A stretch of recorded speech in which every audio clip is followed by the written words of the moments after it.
I'm saying? Right, and like, But no, what you was about to say? no, I was gonna say, but like then even then, like Briscoe didn't get to where like Pump got, and like it's just crazy.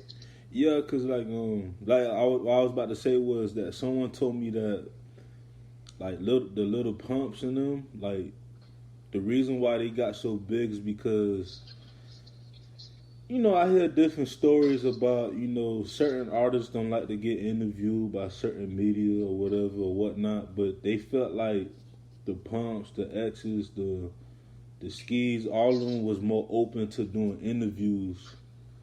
Yeah, No matter like I remember I had a couple artists on the show.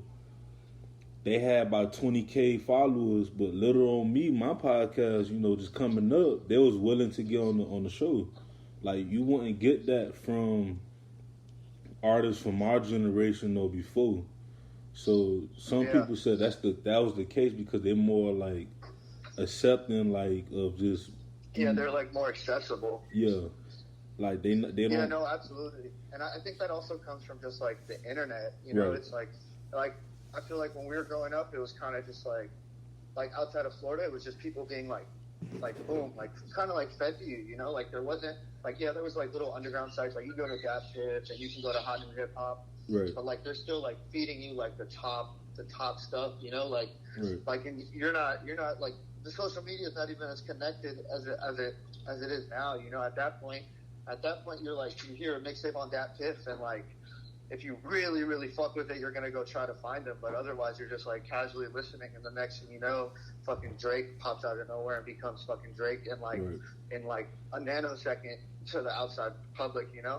Right. And like I had to explain it like to when I was at work, with kids, like I had to tell them like coming up, my generation, we more. When I think of millennials, I think of like the middle child. Like we came up in the era where internet was the internet was just coming up. Like, and then when we was in middle school, high school, social media was brand new. Like, it wasn't no Yeah, Facebooks, Twitters, Instagrams. We had MySpace, yeah. SoundCloud, SoundClick came a little bit later. Like, And like I remember like when I first signed up for Facebook, it was even like still I had to like fake it like I was going to a college. right, Like you had to be in college to fucking have a Facebook. right. Like it's crazy. Like the opportunities that you have. Like even LinkedIn now is becoming more open minded and just accepting the youth. Like you could be in high school and have a LinkedIn now. Like well, when Yeah. we was in school, like you had to be in college pretty much to or have a job to have a LinkedIn. Like it's just like social media really changed over the last 10 years. So Yeah, absolutely. so fast forward to now. The Mars Files grew, and you said you had moved the show to I Am Radio and Dash Radio, right? Which is on Yeah, yeah. Dash Radio. So basically, like I moved out here and I was still doing it. I was still just doing the podcast out here. I just figured if I moved out here, I'd have more opportunity. And then yeah, Jules was just looking for somebody to do interviews one day on Right. Twitter, and I responded to the tweet, and a bunch of people like favorited it, liked it, responded to it, like yeah, he's the guy, he's the guy. And then yeah, I got added to 1 a.m. radio. That's what. How was that like? Getting that praise from everybody, and then like working, under yesjulz. Like she's a big influencer. Like how was that feeling? It was surreal, bro. It like it felt like all my dreams were coming true, and just like off of just moving to LA. Like I also feel like when I moved to LA, like people started to like appreciate me a little more. Mm-hmm. Because I just I wasn't as accessible. Like they wouldn't see me every weekend anymore. Like they'd only see me on the internet and shit. And it just like, I feel like it made people like appreciate me more. As weird as that sounds, just Right. because like I used to be like on the scene, every scene, no matter what. Yeah. So then from that to like not being around anymore, because I kind of really just like picked up my shit and went from one week to the next. I kind of told my parents, hey, I think I'm gonna move to LA.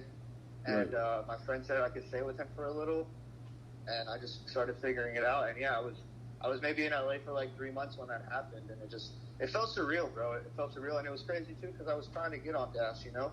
I was trying to move my shit to Dash anyway because I had already known about Dash, and I was trying to get in there. So it was just dope how it happened. So like the process is really hard to get on Dash Radio, like the. I mean, I don't think it's like really hard. I think you just need to know somebody, and I just didn't know anybody. You know. Right. So how like moving your podcast to Dash Radio did it grow the podcast even more? Like, do you have more opportunities from other artists like across like LA and like the world, pretty much? Yeah, absolutely. I mean, when I first started over at Dash, there was a dude named Nelson who was working over there. He works at Apple Music now, but when he was working over there, he was just like shooting me interviews. He was like, "Yo, you want to interview Little Skies?" I'm like, "Fuck yeah!" Like, "You want to interview Rico Nasty?" I'm like, "Holy shit, yeah!" You know, and I think also it was like my intuition. You know, there was a couple that like I missed that I should have just jumped on, but I don't know. I like to think that I had a little bit of intuition with like Little Skies or like somebody like Rico Nasty that are like that both ended up on freshman lists. You know what I mean? That's what's up, and like the same thing like. At the time, you know, because this brings me to my next question, but it's more like back to like Florida like talent. Like what's like explain like the importance of showcasing like Florida rappers or just like up and coming talent in general, because from like your resume you interviewed artists that was on the up and coming, so.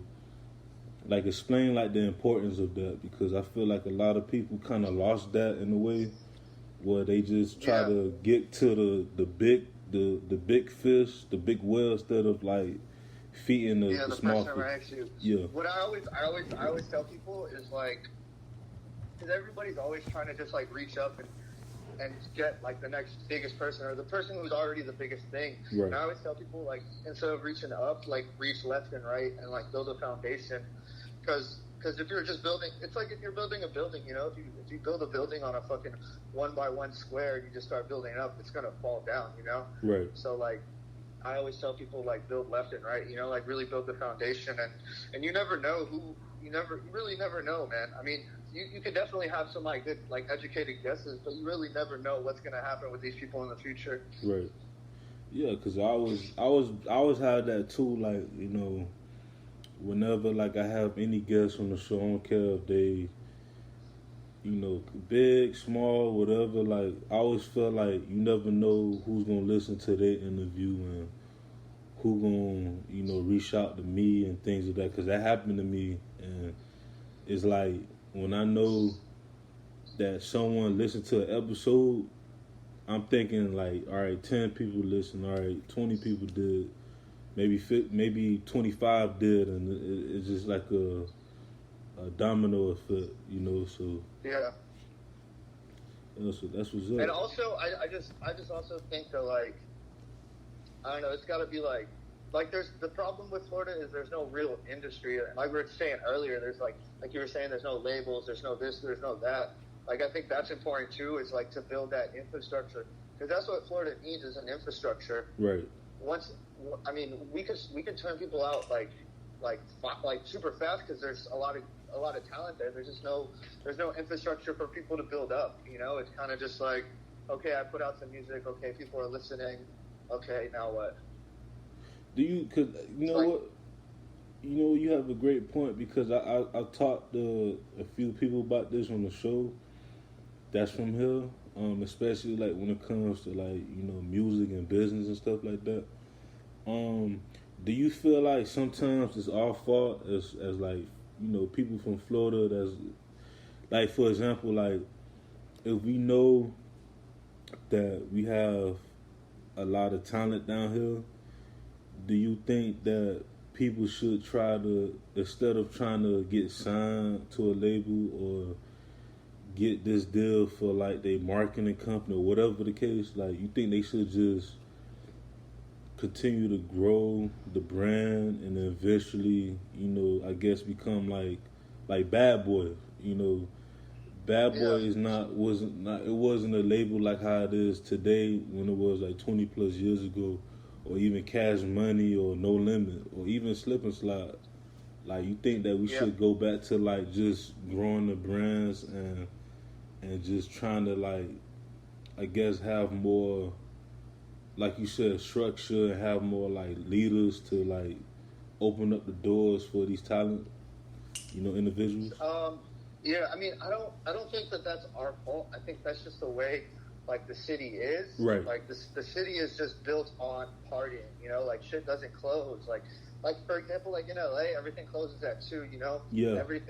Everything moves a certain way. I feel like when people go to Miami, it's like, it's just a party, so I don't think it's our fault. I think it's just the way the city's built. Mm-hmm. And as far as artists going back to like just building their own thing, I think that's like a case by case basis. I mean, it just depends what's right for the person, like, at that time. If a partnership with a fucking label is the right thing to do at that time, if signing with the label is the right thing to do at that time, I mean, it just really depends on the artist. But I think all that stuff is just like it's almost stuff that we can't help, like, right. On a grand scale. It just takes, like, me, it takes you, it takes other people that are doing what we're doing to just keep chipping away, and keep trying to build this infrastructure. I mean, we're definitely, like, fighting an uphill battle when you think about it, because, like I said, like, Miami's built on fucking parties and drugs and fucking women, it's not, it's never been a New York, it's never been a fucking California, like, we don't have Hollywood in fucking Florida. I mean, we do, but it's not that Hollywood. You know what I mean? Yeah. So I think a lot of that is like the problem with Florida. It's just like there's no real infrastructure. And I mean, even like I was saying earlier, like, the radio stations need to do a better job of just like getting people up there. I mean, I have noticed though that, like, for example, like Super Cindy, she started doing that like freestyle thing, which I think is fucking dope. And, like, that's, like, we need more people like Super Cindy doing stuff like that on a big platform, to really start getting people to, like, pay attention to us. But Super Cindy, she's from here, though, so I feel like, my opinion, when it comes to that, too, I feel like the people that's not from, that's, like, it's a few media hosts that works at these stations that's not really from where we from, Wait, so she's not from Florida? No. I'm saying no. Super Cindy, I think she is from Florida. I'm saying, like, it's other media personalities, like, that's not from Florida. That's, like, in my opinion, they don't know, like, they don't know the culture. Like for example, like DJ Nasty, like, he's from Miami, so, like, I always see him, like, always trying to get, like, independent artists from. No, he is. He's doing a great job with that. Yeah, but it just needs to be more. It can't just be fucking two people, It can't just be Super Sydney and DJ Nasty. Yeah. But no, I feel you, and I mean, I think the radio station need to do a better job of just hiring fucking from the talent pool that we have in Florida, and not pulling people from fucking Philadelphia to come over and do Florida shit. Yeah, because, Florida's just different, man. Like, people don't understand, like, when you from Florida, it don't matter where you from, Miami, Tallahassee, Jacksonville, Naples, like, you from Florida, like, it's a great thing to come from Florida, even though, we have, Florida ain't perfect, in a lot of ways, but just to come out of Florida, like, you could all, like, just seeing, like, different people that come from Florida, like, I can just tell, like, oh, he from Florida, like different YouTubers. Yeah, and it's always dope to, like, find somebody from Florida, like, especially when I'm out here. Just when you're out of state and you, like, run into somebody from Florida, it's just, like, I don't know, it is a different breed. Like, there is something in the water. Yeah, like, it's a different breed.